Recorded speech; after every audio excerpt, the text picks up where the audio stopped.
Hey, folks, welcome to Affiliate Nerd Out. I am your nerderator, Dustin House, spreading that good word about affiliate marketing. You're going to find me every Tuesday and Thursday right here on LinkedIn Live and anywhere you can get your podcasts. So please consider subscribing. My nerd guest of the day is OG Chuck Hamrick over at Avant Link. Thanks for joining me, Chuck. Welcome to the Nerdatorium. Thanks. This is like nerd therapy. Oh, I'm glad to hear it. What happened to the beard? I haven't seen you without a beard for years. Well, that's a seasonal thing. Okay. Usually would start growing it about the beginning of elk season and then cut it Mm-hmm. off about the tax day, which is the end of the ski season. And, it's good to cut down the wind burn on the mountain.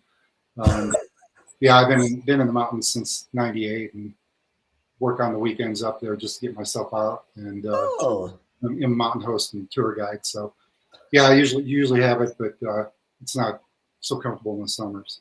I guess that mountain life fits in well with your role these days, and we'll get back into that about Avant Lake and what you're doing there. But for the audience members out there, let's let them know to jump in the live Q&A and talk anything affiliate. If you want to make fun of Chuck's face, feel free to. He can handle it.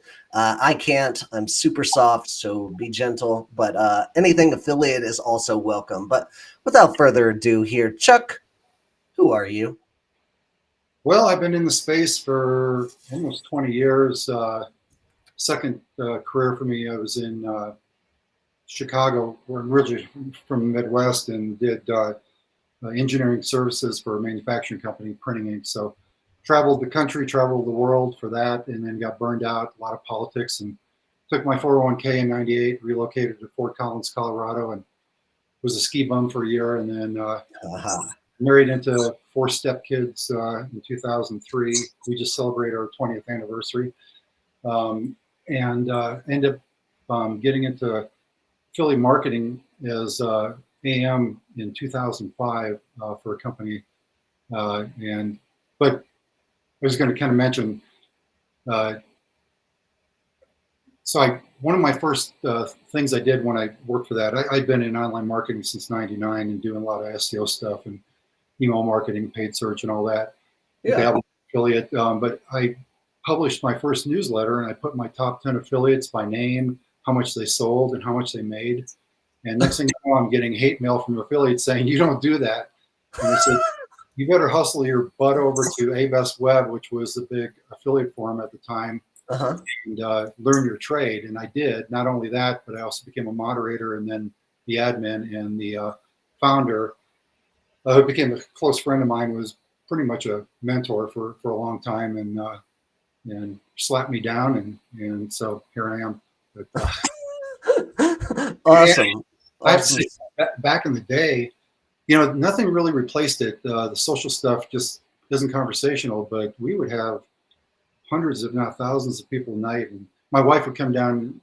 Back then, I was uh, working in the evenings on the family joint computer, and she'd come down at midnight saying, "What are you doing?" Thinking I was watching some nefarious, stuff. And like, no, I'm just in this argument over uh, toolbars or coupon codes or who knows what. Yeah. It's like this is better than watching, uh, live wrestling. That's amazing. You're an affiliate nerd before I was even in this industry. That's great. I love to hear that. My guest today, Chuck, been in this industry 20 plus years, looks like, and his link is in the profile chat if you would like to get a hold of him. And if you would like to be my guest here, go to dustinhouse.com/nerd. Next week, I am having a special event on Thursday, and that is going to be everybody is invited. If you would like to join me and take Chuck's seat, I will have a queue of people just coming in and talking about affiliate marketing, or it could just be me standing there and dancing for an hour. We'll see what happens. But please come in and join me if you would like to be a guest on this podcast. We've already got a chat here. Looks like Kevin two great folks on the screen today. Thanks, Kevin. Appreciate you. We're doing our best.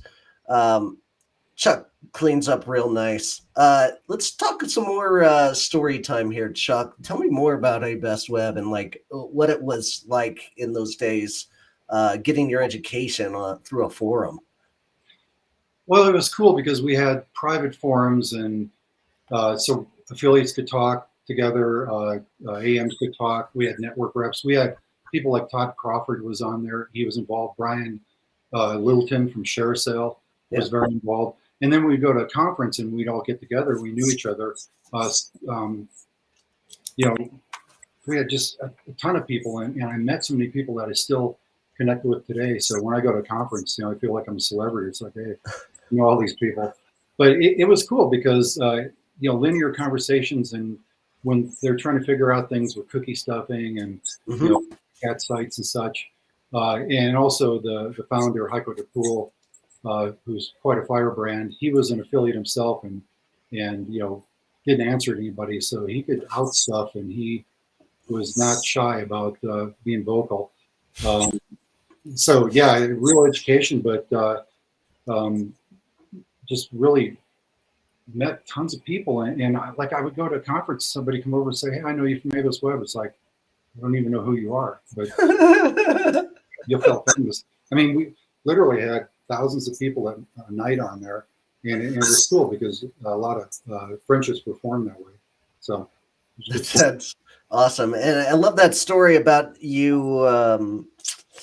You making your first mistake in the industry or early on and like getting shunned for it. I think we've all made those kinds of mistakes, especially early on. And if we learn from them, we get better at this job. And we learn to fail a little bit softer so we don't have that kind of feeling again of being shunned. Or I remember one time I asked,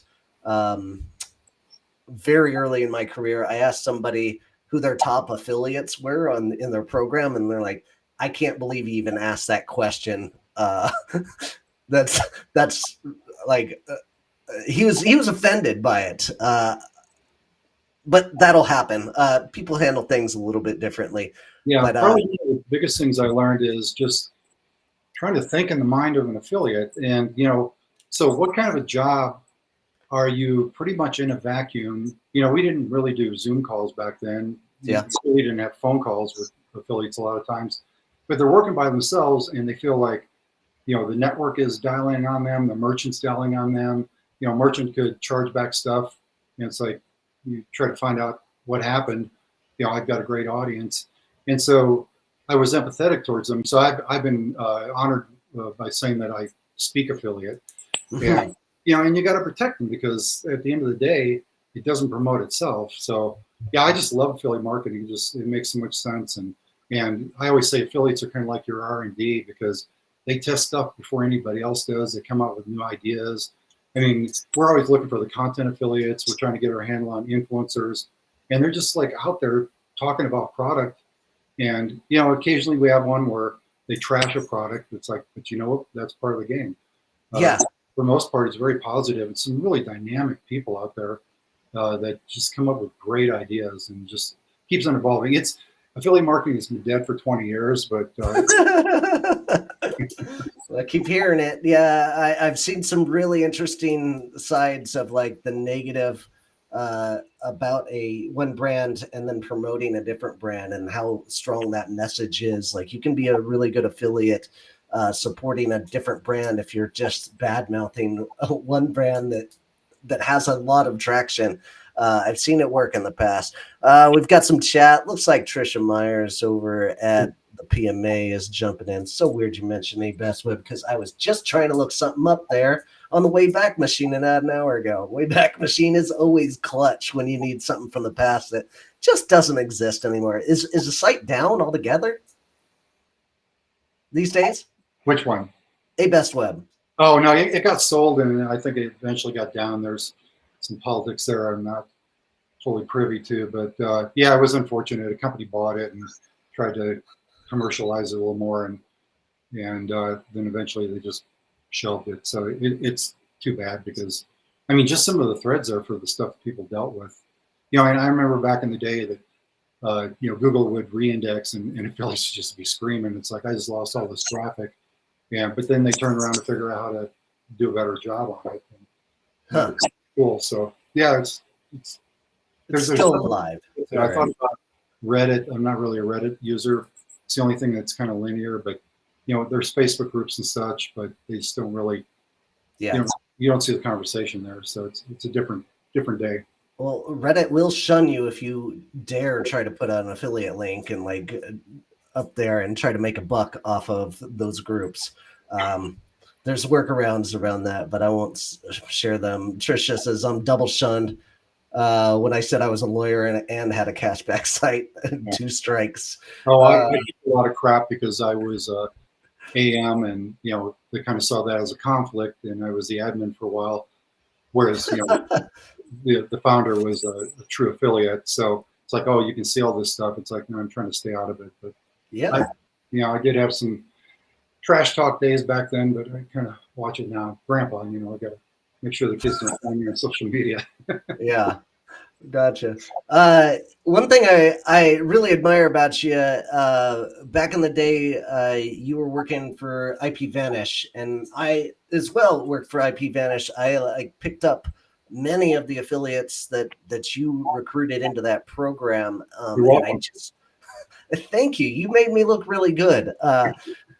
But you came up with this really interesting revolutionary method that I had never been a part of when I joined up, and that was like attacking YouTubers, and somehow you were convincing these YouTubers with hundreds of thousands of subscribers, maybe not so much back then, but they blew up into that, but you were getting them to work off a CPA and promoting IPVanish as a VPN, and using it for their Fire Stick TV and stuff like that. How did you run across something like that? Well, I almost lost my job because I'd been there for about a year and I just really wasn't getting it. I got a lot of small potatoes in, and we were running white label too, so it wasn't on a network, so you had to do direct outreach. So right, and 6-8 hours a day on Google trying to find them. But I had one particular guy that had been in the spacer with the Fire Stick with being able to download streaming, free streaming, and he couldn't make any money off the Fire Stick. It was Kodi, Kodi, which is like a streaming what do you want to call it, not even a platform, app. Call it app. So he figured out how to put it on the Fire Stick, and I've been hitting him with emails regularly for 6 months, and he said I never deleted them. I put them in a side folder. Well, when the Fire Stick went to the next gen, you could top load this stuff, meaning you could make an app for it. And he reached out to me, and it's like he was making $2 a subscription.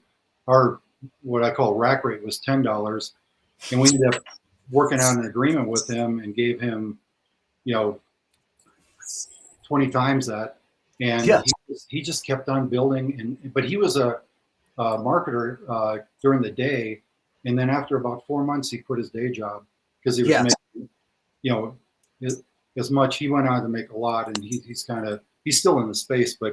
And then I found other ones like that, and it was the same thing. You develop a relationship, try to figure out how to make things work, and just even with some of the big tech media sites, they have like a top 10 list. One valuable lesson I learned is in a top 10, the top 3 are all that matter. Number 1 gets about 80% of all traffic and sales. Number 2 and 3 split the rest 10 each. The rest doesn't matter. And half the time I just updated our information, got them updated logos, got them test accounts, and boom, we moved up to number 3 and then number 4. And I did have a very aggressive VP of Biz Dev that would do some side deals where we'd do some sponsorships and buy banner placements and such that helped. But yeah, it's all relationship stuff, and it took a while to crack those too. But once you get to the right decision maker, so in that case on a big media site, to use them as affiliates, you got to walk it up and you got to find a director or VP. And once I did that, all of a sudden I started cracking accounts, and then I was this rock star. But a few months earlier, it's like you got about 30 days before you're out. Yeah. So desperation can do weird things to people, right?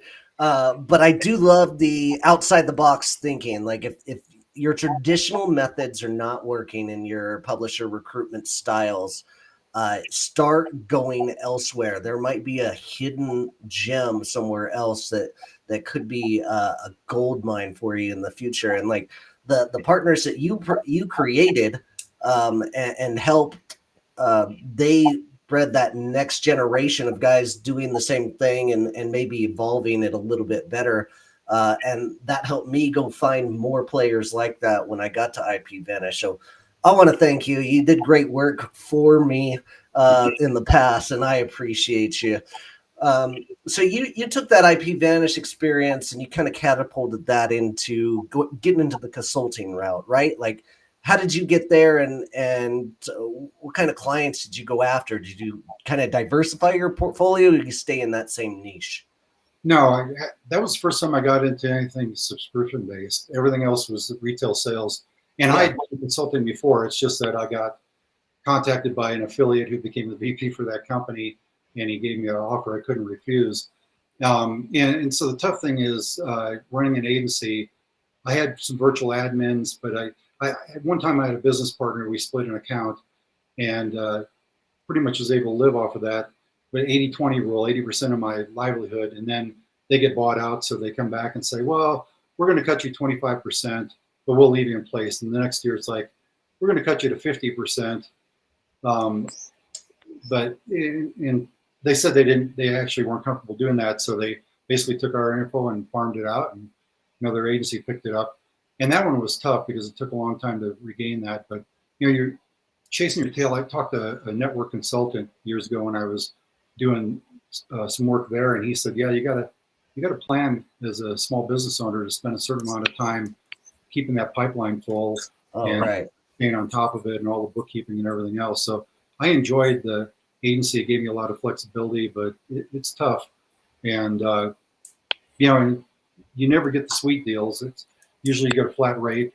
It'd be nice to work off a rev share because that'll drive it up, but you know, you're kind of in the mix there, and yeah, a lot of life lessons learned there. So. Oh, for sure. I remember starting my agency life and trying to go on my own, and uh, it was a learning phase for me to understand how bad I was at selling myself and what I did. I know I can do good work in the affiliate space and be a great affiliate manager, but like trying to sell people that I can do that and grow their program, I'm just not good at it. I have to outsource that and do other things besides the hard selling on phone calls. But everybody's got their strengths, right? And you play to them. Well, and one thing you learn being an agency is if you do a good enough job, they invariably look at the numbers, hire somebody internally, and say, "Oh, okay, thank you. You got 30 days." It's like, Yeah. thanks for proving the concept. But True. I mean, the agency life, it's kind of rare you can hold clients beyond a year. You're getting to a certain point of growth, and they figure it out. Like, this is working. Let's hire in house and save some money here. But does it really save money? Who knows?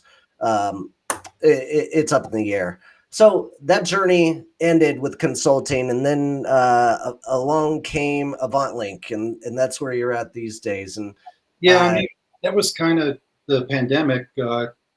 Lost my accounts; they had to shut down, yeah, and so it was it's hard to replicate. And so then I saw this opportunity for affiliate team lead, and it's like, wow, this is my dream job. I'm going to talk to awesome. affiliates all day.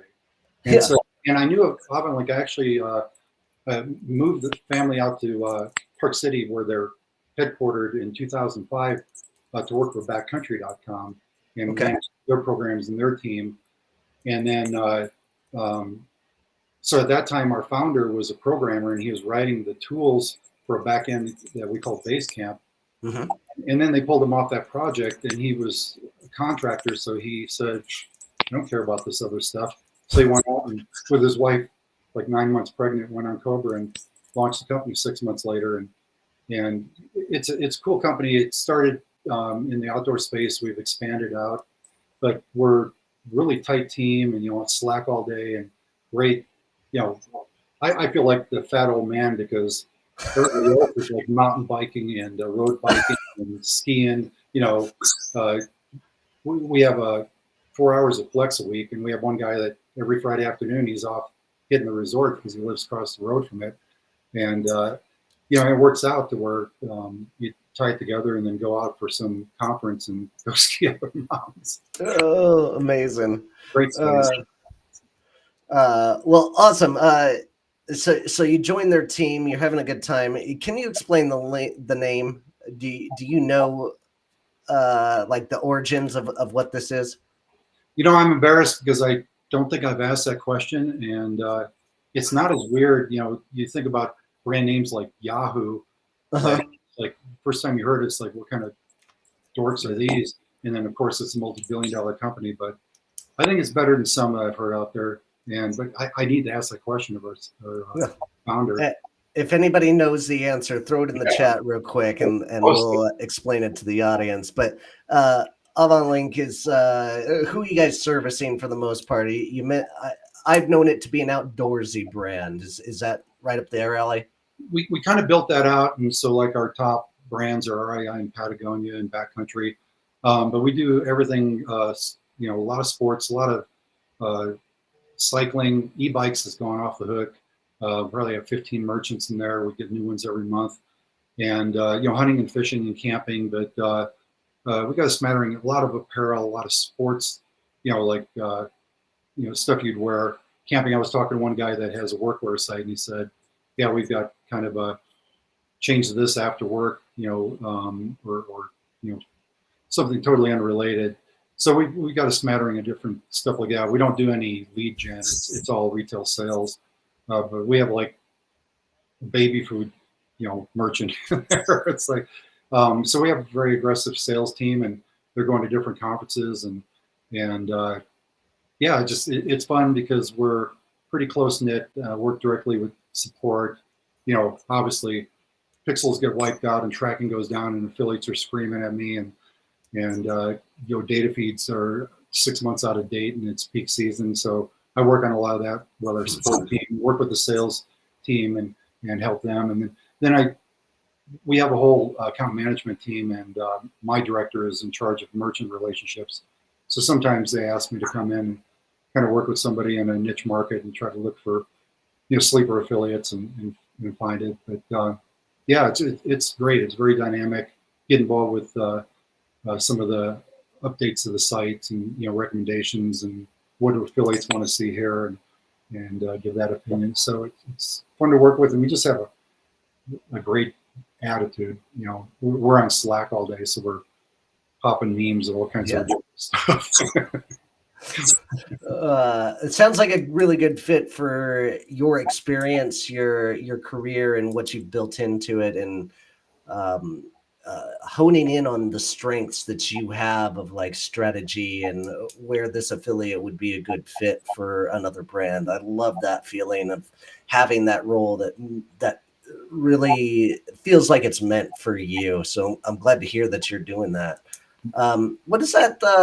What's a network life? I've always heard that agency life can be a little aggressive for work-life balance. Agencies want to get the most out of their employees. And what about network life? How do you feel like the work-life balance feels over there? Well, it's cool to lift the hood and look at stuff, and to be able to pair people up and try to find something that may not be obvious, and try to help merchants figure out how to connect with the right affiliates. But I'm talking with them, problem solving. My education is engineering and physics. What am I doing here? But they're making nuclear bombs. No, so I love to try to solve problems and work things out. And then, like I said, we have just really great. I can talk all the way up to the CEO. It's not like we got layers and layers. Yeah. So we're pretty lean like that. And our mission this year was to focus on customer service, both for the affiliates and for the merchants, and make sure that we're giving the best out there and being accessible. and and listening. So I mean, we highly scrutinize the affiliates, even the merchants coming in, make sure that they have a great value proposition, Mhm. and so that you're not opening your account and you got applications from all kinds of garbage sites. And obviously everybody wants content. We have some amazing outdoor content. We're doing podcasts and YouTube videos, product reviews, but I'm working with all kinds of other things. Like we just did a whole thing on tech affiliates and looking at some of the AI tools for helping shoppers make decisions and trying to connect that with the right merchants so we can test it out. So yeah, it's fun. Great. I mean, I've always had great conversations with Scott and Vanessa. Always great folks over there. Every time I go to a booth, like everybody's very warm and welcome, and always looking to help each other out in this industry. Love what you guys are doing over there. And you mentioned the AI tools that you might be using, uh, like our entire episode here is the title is AI is failing and how it's dissolving partnership marketing. And that's a catchy title, of course. I don't necessarily believe in it. What's your take here on I this, think there Chuck? was a misunderstanding. So I'm frustrated with AI. So for me, it's like I had affiliates saying, "Hey, do you ship to these other countries?" And so to go through 1,000 URLs would take me 1,000 hours or 1,000 minutes or whatever. So I've used it. And what's weird is I went to PubCon, and PubCon is more SEO, agents, paid search, email marketing. Uh, and so there are a lot of really interesting people from around the world. I met all kinds of amazing people. But it was 2 days in Austin in March, and it was all AI. And so I came away, and so I fired up Jasper, which is one of the AI tools that they talked about, and I could see it working for content, and I could see it being a help writing newsletters, writing uh, affiliate program page descriptions. But for doing web research, it failed. And then of course I missed that they dinged me for $159 for an annual agreement. It's like, that, but it was funny because I went to them and the chat was all AI written or run. And so they came back and they apologized and they refunded me. And, we really Oh, sorry for any misunderstanding. And it's like, wow, that was actually pretty good customer service. But so I've tried a couple of different ones, chat GPT bots and such. And I would go through and do a project, and like one of our AMs wanted to know if these 550 affiliates were using particular competitors' links. Begins with an A. I won't mention it, but and so it was taking about a minute per website to check that, and I got it to go through the whole list. It took me about a half an hour to write it so that AI understood, and it's kind of like you're talking to your nerd nephew that doesn't really speak English. And finally, then I hit on it, and then it took about an hour for it to scrub through, and I got the answer, and it was brilliant, But that would have taken 500 minutes for him to do that manually. So I'm yeah. looking for that. The big one that I am dying to get on is Copilot by Microsoft, which they teased out in March, and it can go through. So we use Outlook, and so I get an affiliate email, and instead of having to dig up the information or go pull up a template or whatever, it should be able to read that and answer that. I'll tweak it, make sure it's correct and everything, and then send it out in 30 seconds instead of 3 minutes. So how much is that going to save you a day? But so here's my story with that. Here's the fail. Um, you can get on their beta, but you have to join GitHub. And I had a GitHub account that had been sitting out there for years. So I Okay. joined it, and they actually came back and they approved me. And then it was like setting up an email server. I had to go through all these iterations in there, almost like in code, to tweak this and tweak that. And then I finally got it. And then I realized that was my personal account, and I needed it for my company account. So now I got to go back and do it again. So that probably took me about 2 hours to figure it out. It just bring the stupid thing out, because supposedly it can do that. I can give it a spreadsheet and say, go in column B and read all these websites and tell me if they do this. And it's funny because I played with some to where it literally is looking at the website, and it'll be in the browser. It'll give you ADD because it's sitting there digging down through, looking through, and then post a response. But you have to work with it, and you have to break it into little chunks, and so it's not for prime time. For content, that's different. And the takeaway I got from PubCon is AI won't replace you. Somebody who uses AI will replace you in your job. We all got to get our head around it, but it's so overused, and I just don't think. I mean, I know there's hundreds. One of my colleagues in the industry, Mike Allen, who is an affiliate now, he's a OPM and WordPress expert. He and I talk every month, and he's always given me 3 or 4 things to look at, and he uses it. He gave me one that I can record my calls, and it'll give me a summary, and it's about 95% there. I just kind of tweak it, so I don't have to sit there and take endless notes, while you're trying to talk, and I can focus on the conversation. And that one is amazing. I think I paid $12 a month for it. It's called Crisp with a K. Chris with a K. Okay. Yeah. I've got a course that I'm going through. My buddy Jonathan Green hooked me up with this course that he sells online about tips and tricks of like automating your life with AI and what to use, because every AI has a little bit of a different functionality. And I wish I had the URL on hand, but I can share with the audience later in this description. But I am so intrigued by all of it. I wanna automate so much more of my life, and I can't wait to get through this course. But I love how you're using it and embracing it. I agree. Like I love that statement of the people that are using it are going to replace you, and I think that's true. It's already coming. But the value of the partnership, I don't think is ever going to lose. This me and you conversation is never going to go away. But it might take a lot of functionalities of what AMs are doing away in the next 5 to 10 years. Do you agree? Well, yeah, and to me, being an AM is all about developing relationships. Network for fresh ideas, and just to make sure that you're up to date on stuff. And that's why the conferences are great. I went to Affiliate Summit in Vegas in January, and it was just great to see people.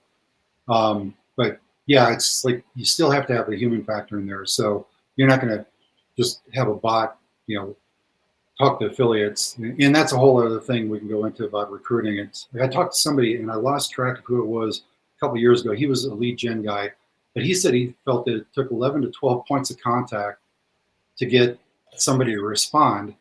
And so literally I've used that technique. It's like, okay, you reach out to the prime email, they don't answer you, you clock it for a week or so, and then you come back and then maybe hit some other ones. I use like Hunter out of Chrome as an extension. Sure. And then you find them on, well, I use LinkedIn. I've been on LinkedIn, and I used to recruit through it. I probably have 11,000 connections there. And so most bigger companies will have somebody there, or you can find somebody to give you a referral. So I use that heavily. But you find them on social. You finally badger them and say, "Hey, just tell me to go away." And so I can see using AI to maybe even write a recruiting series and kind of work down that path, and they'll also go out and find you the contact. But there are some great services out there that we're always looking to help you find that as well. Awesome. And some employees don't want to be found. So true. So true. One thing I will say, Contact Out. This is like the newest tool that I've been utilizing. Go to dustinhouse.com/contact out and use the code Dustin10 to save 10%. I love this tool, and it is a very quick way to get the right decision makers on LinkedIn from the URL that you're looking up, or the company, whatever it may be. It's been a time saver for me for finding the right contacts at companies. So go check it out. DustinHouse.com/contact out. And speaking of like recruiting affiliates, I want to go through some of your methodologies. So you're an OG and a pro at this, and you've seen lots of things work. What's this? What's working for you right now? You mentioned 11 points of contact, which can be very time heavy. Like, how are you even documenting like 11 points of contact there, Chuck? Well, in that case, it's usually, the next time it comes up, I use Boomerang, which I learned from Sean Collins through Affiliate Great. Summit. Learned a lot of great utilities like that through him. You just look for another point of contact. And with big companies too, people change. And so like Hunter, which has been around forever, Mhm. will go and scrub the websites for contacts. And invariably I throw it into customer service or even sales. And I usually get a response. So it's kind of weird. It's like you don't want to bother them on that level, but if you don't get the answer, and it could be that somebody is gone too. And Yeah. that's where I use LinkedIn. Like I get affiliates say, I'm trying to reach this merchant and they're not answering after several attempts. I go look up that contact on LinkedIn. It's like, oh, they left 6 months ago. So I go get that updated and then update our back end so that they've got accurate information. But no, it's just, it's weird on LinkedIn. Everyone's got their Gmail address on there. Nobody's got their work address or email address, but you can usually find them. I don't like to reach out to somebody for business on their Facebook, but it has happened before. Okay. Everybody It's biz dev. It's Yeah. biz dev, and if you ever did biz dev, it's like the one affiliate that took me 6 months. Then he needed something, and then he was open to the conversation. So I was lucky I was still there.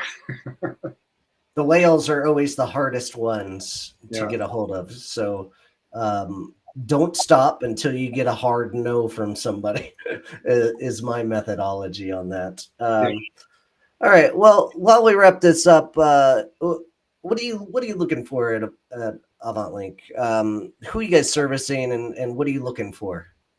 We're looking, we service kind of a smaller mid-size. They're retailers. Some of them have retail stores, but e-tailers, I guess you'd call it. Mm-hmm. And kind of hitting that active lifestyle demographic. I mean, we do have a couple CBDs. We have some electronics and stuff like that. We don't really have fashion. We have a ton of apparel, but just people are looking at, and then we do everything we can to try to help them, to jumpstart them, to advise them along the ways. I mean, we do manage accounts internally that we're paid to do. So we have a team of affiliate managers. But I mean, it's like my sales rep will Slack me and say, "Hey, this one is really struggling. Can you help?" And I'll just get on the phone and get some ideas, do a gap analysis, and try to push them, some opportunities there. And just the harder it is, the more I seem to dive into it. And my wife says it's 8 o'clock. Are you going to come down for dinner? Oh, funny. Everybody's got their own work schedule in this industry. I was up until 2:30 last night doing my thing. It's what I do on Wednesdays. So I just want silence sometimes from and not being interrupted by like tons of Slacks and Skypes, and everybody's got their own schedule. You've got to work yours. So lastly, Chuck, I know you're a big part of the PMA. You've been on the board. If you're not still, what do you think your favorite perk is of the PMA? My favorite perk or my favorite person? Well, obviously that's me.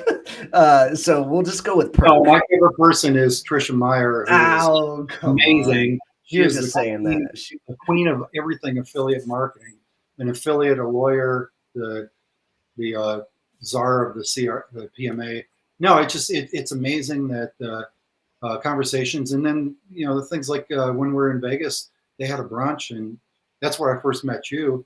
Yeah. And it's like, I met other people that it's like it's great. The mixers they have been amazing. Conversation is amazing. The studies they do, I've been involved with a little bit of that. Just we need that. It's our what do they call it? Not our pack, but our industry organization.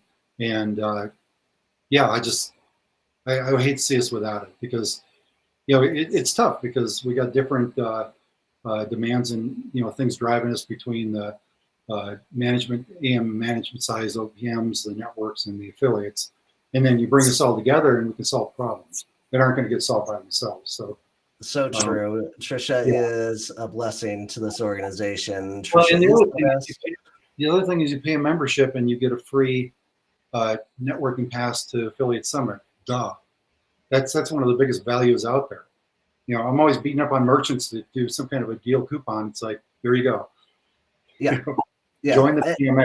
And even if you need to upgrade to a VIP pass, like you still get that discount from having the network pass that they're giving you. Really clutch. It's a no-brainer to have a membership over at the PMA. Come and join our community. Trisha, you're the best. Thanks for being here and being a watcher. So next week, we've got our guest, Blagita Bogalero. Blagita, I don't know how to pronounce your name. That was my best attempt. You're going to have to give me a better schooling of it. She'll be joining me on Tuesday. And on Thursday, possibly you, 1:00 over on Tuesday. Anybody is welcome to come in and take Chuck's seat. I will have a rotation of people coming in and asking questions and nerding out for 5 to 10 minutes at a time. And we're going to make an episode out of it. I had a cancellation, and this is who I'm going to fill it in. I'm going to fill it in with everybody. So come on in and join me, hang out, and have a good time. And then for all of those that need help with affiliate marketing, I am happy to give you 15 minutes of my time. Go to dustinhouse.com/pod and sign up for a free minutes. And that's it for us. Chuck, really appreciate you jumping in and dropping your knowledge bombs. Thanks for coming, man. Well, I'm sorry that I didn't get involved with that one on the acronyms and stuff. I came up with some stuff afterwards, but I hate to say it, but it's kind of like putting a soap opera on. When I'm screening applications, I'll put your webinars on and just kind of listen. And of course, it's cracking me up the whole time, so I don't really focus. I appreciate that. That's high praise. Appreciate it, Chuck. Thanks for listening. Thanks for being involved. And for all those out there, good luck to you, and we'll see you out there. Take care. Thank you, Dustin. Thanks, everyone.